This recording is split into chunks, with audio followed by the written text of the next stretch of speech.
স্কিনের বিভিন্ন প্রবলেমের জন্য অনেকেই ঘরোয়া উপকরণের সাজেশন চায়।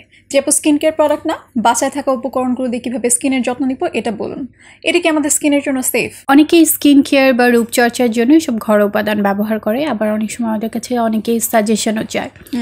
ঘরোয়া উপাদান দিয়ে আসলে প্রপার স্কিন কেয়ার পসিবল নয়। অনেকেই বুঝে না বুঝে বা অন্য কারোর সাজেশনে বিভিন্ন ধরনের ঘরোয়া উপাদান ব্যবহার করে, যেমন ডিম, লেবু, নিম পাতা, হলুদ, মধু। তো এই ধরনের উপাদান যখন তারা ব্যবহার করছে, এটা কি কনসেন্ট্রেশনে ব্যবহার করতে হবে এটা কিন্তু তারা বুঝতে পারছে না, ফলে হিতে বিপরীত হচ্ছে। অ্যাক্টিভ ইনগ্রেডিয়েন্ট ইউজ করে ফেলছে বেশি পরিমাণে, যা স্কিন ব্যারিয়ারকে ড্যামেজ করছে বা ন্যাচারাল যে ব্যালেন্সটা এটাকে হচ্ছে নষ্ট করে ফেলছে। তাহলে ঘরোয়া উপাদান ব্যবহার করার কারণে আমাদের স্কিনে আসলে কি কি নেগেটিভ ইম্প্যাক্ট পড়ছে?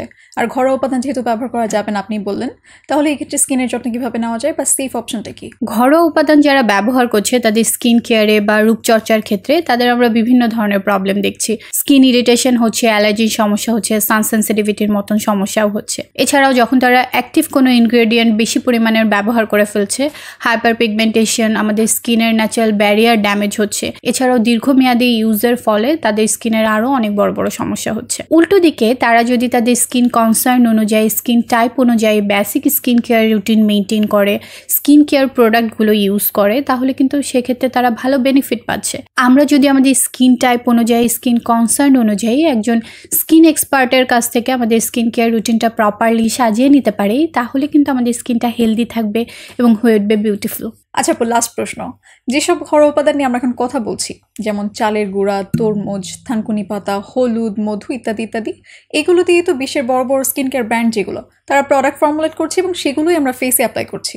তাহলে এগুলো আসলে ডিরেক্টলি কেন ফেসে দেওয়া যাবে না? একটু আগে কিন্তু আমরা এগুলো নিয়েই কথা বলছিলাম যে আমরা স্কিন কেয়ারে যখন এই উপাদানগুলো ব্যবহার করছি, এগুলো কিন্তু অর্গানাইজডভাবে ফর্মুলেটেড আপনার স্কিন টাইপ অনুযায়ী।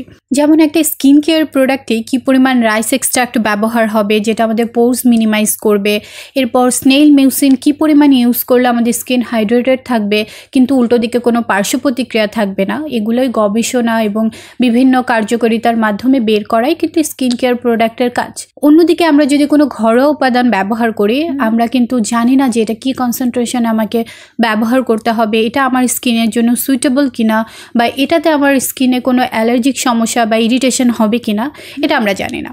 তো এটা আমাদের স্কিনের জন্য কখনোই ইফেক্টিভ কোনো রেজাল্ট দিবে না। অন্যদিকে আমরা দেখি যে ইন্টারন্যাশনাল মেডিকেল জার্নালগুলোও কিন্তু এই হোম রেমেডিজ সেফটির ব্যাপারে বা কী পরিমাণে আমরা ইউজ করছি, এটা আমাদের স্কিনের জন্য কতটা ইফেক্টিভ এটা নিয়েও সংশয় আছে। তাই আপনার স্কিন টাইপ, স্কিনের কনসার্ন অনুযায়ী আপনার স্কিনের জন্য যে প্রোডাক্টগুলো সুইটেবল, এরকম স্কিন কেয়ার প্রোডাক্ট দিয়ে আপনি আপনার স্কিন কেয়ার জার্নি শুরু করতে পারেন।